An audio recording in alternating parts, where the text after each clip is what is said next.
Comment la relation sera-t-elle désormais définie entre les États-Unis et Israël d'un côté, ou l'Occident politique et l'Iran de l'autre? Parce qu'il semble, comme vous l'avez suggéré, qu'on ne peut pas revenir à la situation précédente. Vous avez mentionné l'AIEA, et j'ai vu que récemment le directeur de l'AIEA, Grossi, demandait où l'Iran avait stocké son uranium enrichi. Vous savez, ce serait comme donner des données de ciblage aux Israéliens et aux Américains, leur indiquer simplement où ils devraient bombarder ensuite. Cela montre donc une certaine vulnérabilité. Pour tout contrôle des armements, il faut de la transparence. Mais si cette transparence est utilisée comme donnée de ciblage, alors bien sûr cela devient très dangereux. Donc, en ce qui concerne le contrôle des armements, le traité de non-prolifération, le rôle de l'AIEA, mais aussi, comme vous l'avez dit, maintenant le pouvoir de dissuasion d'Israël ou l'illusion de ce dôme de fer a été quelque peu ébranlé.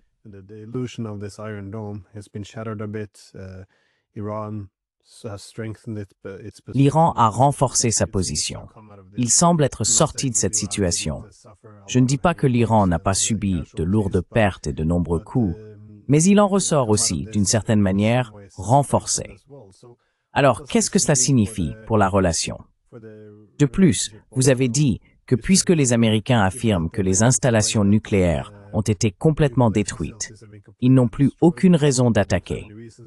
Mais il semble aussi qu'il n'y ait plus de raison de négocier. Pourquoi négocier sur le programme nucléaire s'il n'existe plus, si tout a été détruit?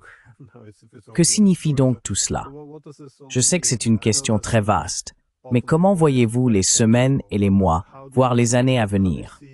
En quoi cette relation sera-t-elle différente de ce qu'elle était par le passé? Évidemment, ce ne sera pas une relation très amicale, mais comment voyez-vous la suite?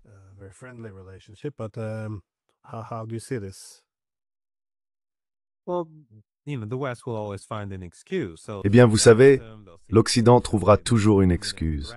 Ils parleront de terrorisme, ils diront qu'il y a une menace imminente, peut-être une opération sous faux drapeau.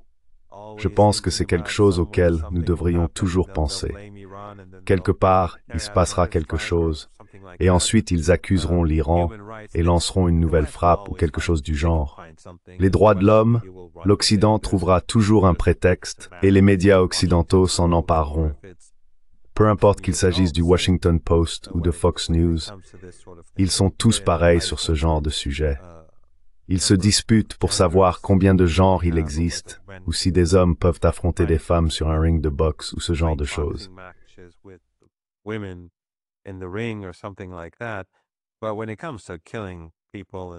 Mais lorsqu'il s'agit de tuer des gens et de commettre des massacres de masse en dehors du monde civilisé, ils trouvent un moyen de le justifier.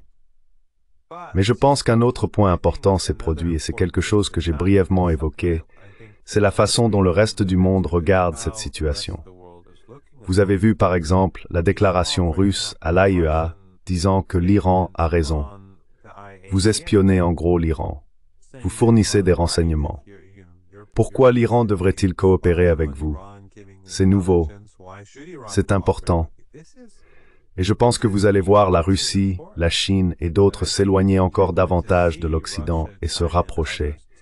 Et on voit déjà qu'ils se rapprochent de l'Iran parce qu'ils considèrent cela comme une menace pour eux-mêmes.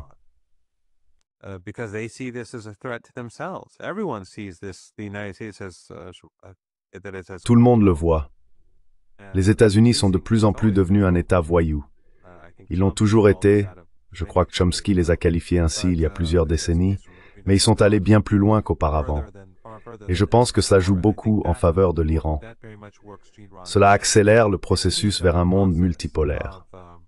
Et je pense qu'après cette guerre, le fait que l'Iran en soit sorti meurtri mais victorieux, très durement touché, certes, mais tout de même, c'est très impressionnant. Très impressionnant.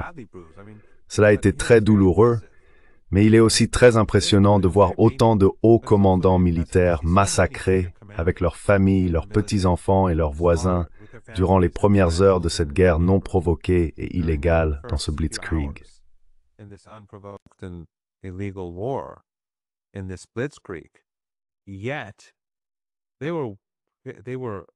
Pourtant, ils ont réussi à se regrouper si rapidement. Cela montre la profondeur de l'Iran, et cela montre à quel point la République islamique d'Iran et l'establishment politique sont puissants et profondément ancrés dans la société au sens large, que cela plaise ou non en Occident, qu'on le reconnaisse ou non. Si cela était arrivé à presque n'importe quel autre pays, je dirais qu'il se serait effondré. Mais en Iran, il n'y avait aucune crainte d'un effondrement. Pas un instant, personne que je connaisse n'a pensé que nous allions nous désintégrer. Ils ont dit, eh bien, nous allons riposter. Et le dirigeant, ces deux interventions publiques ont été très puissantes, très confiantes, affirmant que dans les premières heures, il serait vaincu.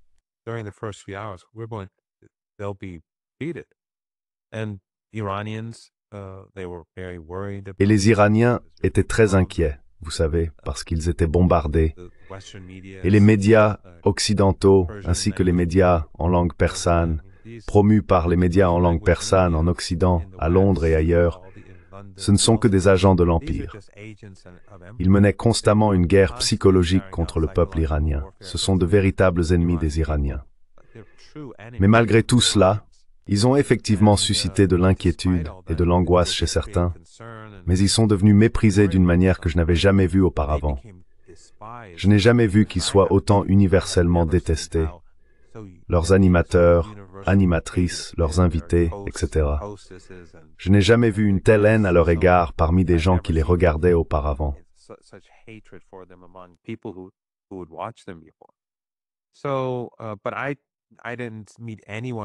Mais je n'ai rencontré personne qui pensait « Oh non, l'Iran est sur le point de tomber ». Pas un seul instant, pas une seule personne.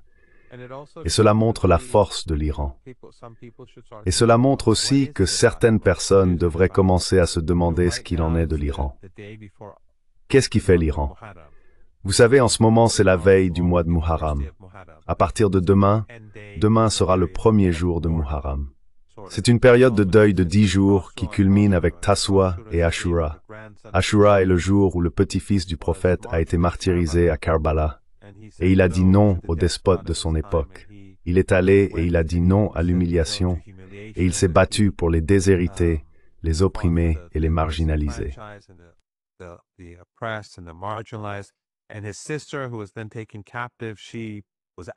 Et sa sœur, qui a ensuite été faite prisonnière, était franche et intrépide.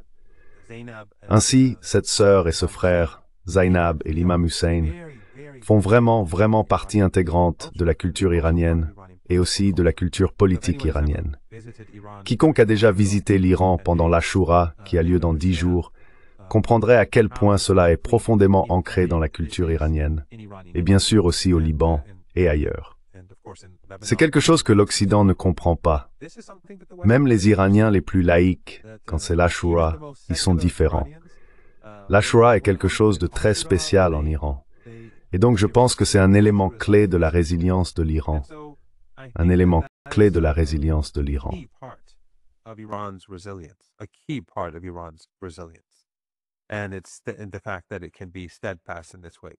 Et le fait qu'il puisse être aussi inébranlable, c'est quelque chose que l'Occident ne peut pas comprendre, parce qu'il ne comprend rien.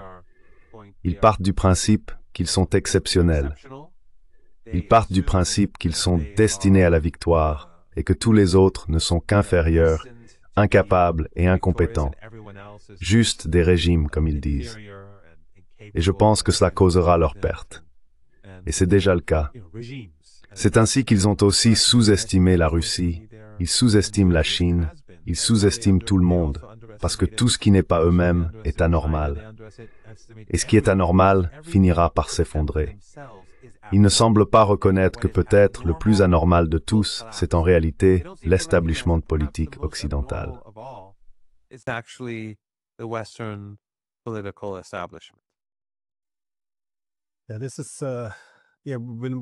Oui, c'est en fait une de mes principales préoccupations. Encore une fois, en tant qu'occidental, je vois des gouvernements devenir profondément irrationnels parce que la rationalité, dans le réalisme politique, implique d'agir en accord avec la répartition internationale du pouvoir. Et lorsque vous dites que le monde évolue vers la multipolarité, je pense que c'est la source de l'irrationalité actuelle de l'Occident. Car traditionnellement, en matière de sécurité, le point de départ clé est toujours la compétition sécuritaire, c'est-à-dire que les États rivalisent pour leur sécurité. Il existe des dilemmes de sécurité, et c'est généralement de cela qu'il s'agit en matière de sécurité. Comment reconnaître les préoccupations sécuritaires de ses adversaires et rechercher, idéalement, des moyens à somme positive de réduire la compétition sécuritaire. Autrement dit, si vous prenez en compte les préoccupations sécuritaires légitimes des Iraniens, alors vous pouvez réduire ces craintes, puis l'Iran agirait d'une manière qui réduirait les nôtres. Et alors, vous cherchez des solutions à somme positive.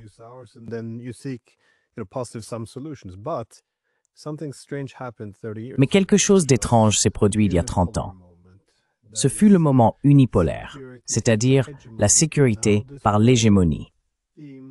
Dès lors, toute cette idée de prendre en compte les préoccupations sécuritaires des autres a été jetée par la fenêtre, car il n'est plus nécessaire d'atténuer la compétition sécuritaire si la sécurité dépend d'une seule puissance centrale toute puissante. Peu importe donc ce que pensent les autres pays, la Russie, la Chine, l'Iran, peu importe. Et le problème aujourd'hui, alors que nous reconnaissons la réalité, ce que les Américains reconnaissent aussi, c'est que nous passons à la multipolarité. Si l'on conserve encore la mentalité unipolaire, selon laquelle il n'est plus nécessaire de reconnaître les préoccupations sécuritaires des adversaires, parce que cette mentalité s'est installée au cours des 30 dernières années, il devient presque immoral de les reconnaître, car on ne veut pas les légitimer, puisque nous sommes un hégémon bienveillant.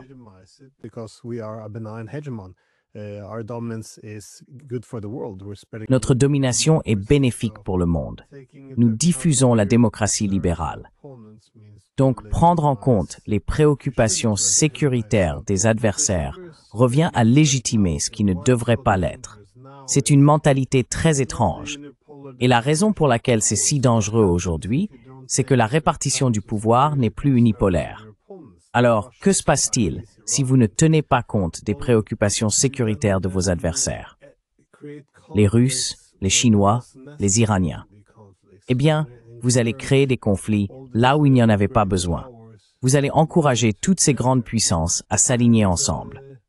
Et toute personne qui s'oppose à cela, encore une fois, on la traite de traître. Je le répète souvent, il ne faut pas sous-estimer les Chinois, les Russes ou les Iraniens.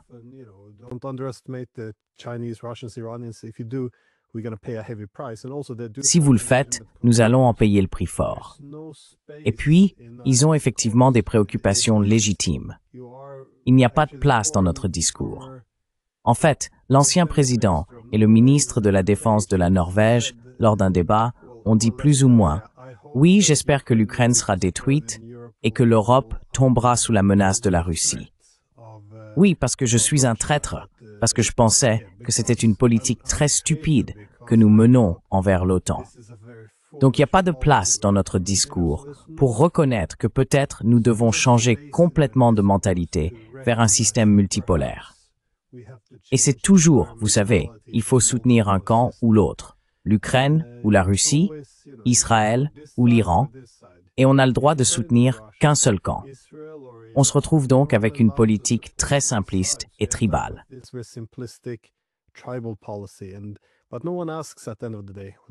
Mais personne ne se demande. Au final, regardez l'Ukraine. Qu'est-ce qui s'est passé? Exactement ce que beaucoup de gens avaient prédit. Il serait complètement détruit. Qui peut dire qu'Israël est dans une meilleure position aujourd'hui qu'il y a quelques semaines, avant l'attaque contre l'Iran? C'était insensé. Donc il ne s'agit pas de soutenir l'un ou l'autre. Il s'agit d'éviter les guerres quand elles peuvent l'être. C'est pareil pour l'Europe, désindustrialisée, devenue insignifiante, militarisée. Et même les États-Unis arrivent à leur phase finale. L'Empire est terminé. Mais oui, comme tu le dis, on continue tout droit vers le précipice, parce que personne ne veut s'adapter à la nouvelle répartition du pouvoir, ce qui signifie que nous sommes profondément irrationnels. Et oui, c'est au moins ma grande inquiétude. Enfin bref, on a déjà un peu...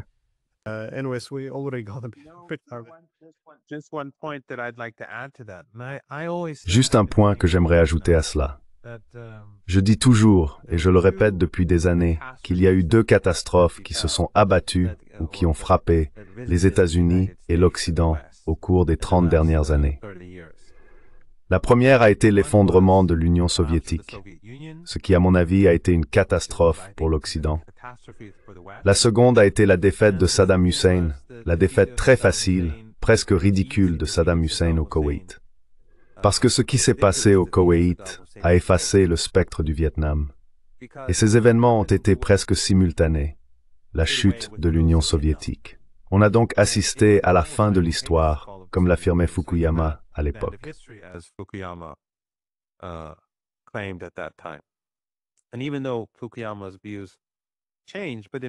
Et même si les opinions de Fukuyama ont évolué, en réalité, si l'on regarde attentivement, cette mentalité de fin de l'histoire a perduré même chez lui, et je pense qu'elle s'est répandue partout en Occident.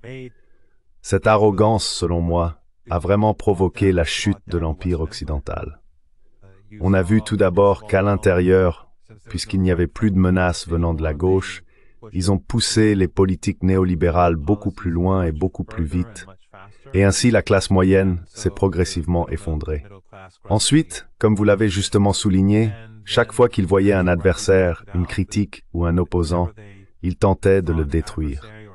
Et puis, il y a eu les guerres sans fin de ce siècle, qui ont rapidement épuisé leurs ressources.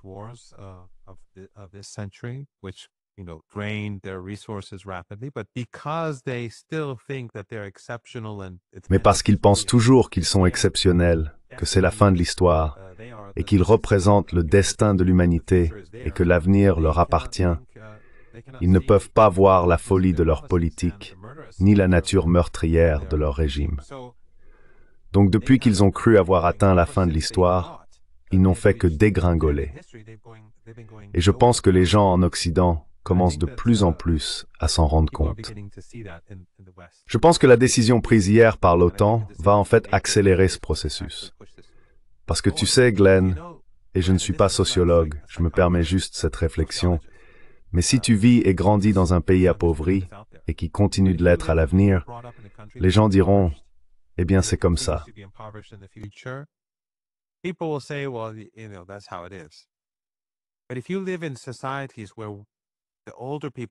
Mais si vous vivez dans des sociétés où les personnes âgées se souviennent d'une vie bien meilleure autrefois et que la vie est aujourd'hui bien pire, et je pense que c'est le cas en Occident, alors ça va engendrer plus de ressentiment, plus de colère et plus de dépression. Et je pense que cela mènera à de l'instabilité politique et bien sûr aux différentes forces qui émergent en conséquence. Ainsi, l'Empire va traverser des jours difficiles et la fragmentation du monde, ou la multipolarité, car la multipolarité n'est pas quelque chose qui va se produire simplement. Ce ne sera pas simple. Ce sera très chaotique et sanglant, surtout lorsque l'Empire est en train de sombrer.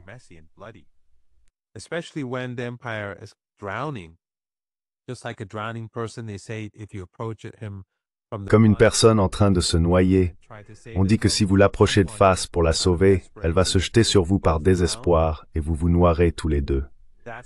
C'est exactement la situation de l'Empire en ce moment. Il se débat et je pense qu'il traverse sa phase la plus dangereuse. Mais je crois que de plus en plus, le reste du monde est déterminé à se protéger. Nous devrons donc voir comment les choses évolueront. Mais de toute évidence, nous vivons une période très dangereuse et instable. Pour l'instant, l'Occident est en train de perdre. Et je pense que la plus grande perte pour l'Occident, c'est que les gens ne l'admirent plus. Les gens le méprisent. Et en Occident, les jeunes ne l'admirent pas. Ils le méprisent. Et pendant que nous parlons, ce génocide à Gaza se poursuit. Et les gens y voient un exemple.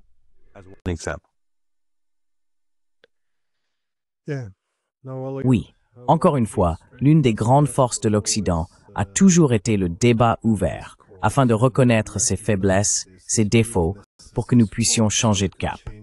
Mais cela s'adresse aussi à... Mais tu sais, Glenn, et encore une fois, j'y viens. Il parle de débat ouvert. Mais pendant ces 2 semaines, CNN ne m'a jamais contacté. Je ne sais pas, Fox News ne m'a jamais contacté. Sky News m'a contacté 2 fois, j'ai parlé 1 fois, et la seconde fois, j'avais un autre engagement. La BBC 1 ou 2 fois, c'est tout. Et donc ils mènent une guerre contre l'Iran, et leur discussion se fait entre eux. Et ça a toujours été comme ça. De temps en temps, tous les quelques mois, ils invitent quelqu'un comme moi pour donner cette perspective alternative venant de ce pays fou, maléfique, etc. Et alors je deviens le porte-parole, je suis présenté comme proche du régime, et c'est comme ça qu'on me présente, c'est Mohammad Marandi, proche du régime, ou peu importe. Et puis les autres invités sont professeurs à Stanford ou ailleurs, dans tel ou tel think tank, tu sais, prestigieux. Nog steeds een orange niet terpomering gemeente. Het ordentlijk de tut. Sarim Frisian toward churches at kneeling. So it just shows that this openness is itself a facade. It's not real openness. If I want to learn something online, Ce n'est pas une véritable ouverture.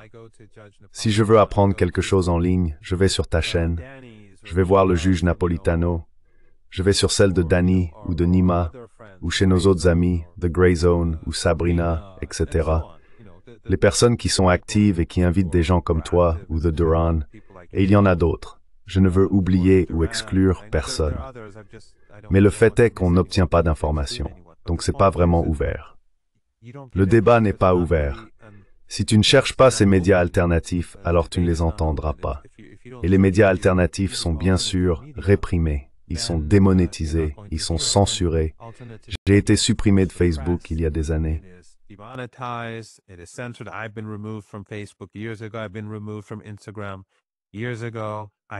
J'ai été supprimé d'Instagram il y a des années. Je sais que mon compte Twitter a souvent été soumis à un shadow ban, et c'est aussi vrai pour d'autres. Mais cette façade de débat ouvert est également sérieusement remise en question, car je pense que le meilleur exemple est l'Holocauste à Gaza lui-même. Des gens sont massacrés, mais les médias occidentaux essayent toujours de détourner le regard, ou de le justifier, ou de dire « Regardez l'Iran, regardez à quel point l'Iran est maléfique », et tout cela. Et les jeunes le voient. Ils savent pourquoi TikTok a été traité de cette façon. Donc les choses changent. Je ne dis pas que ça va s'améliorer de sitôt, ça pourrait empirer, mais les choses changent.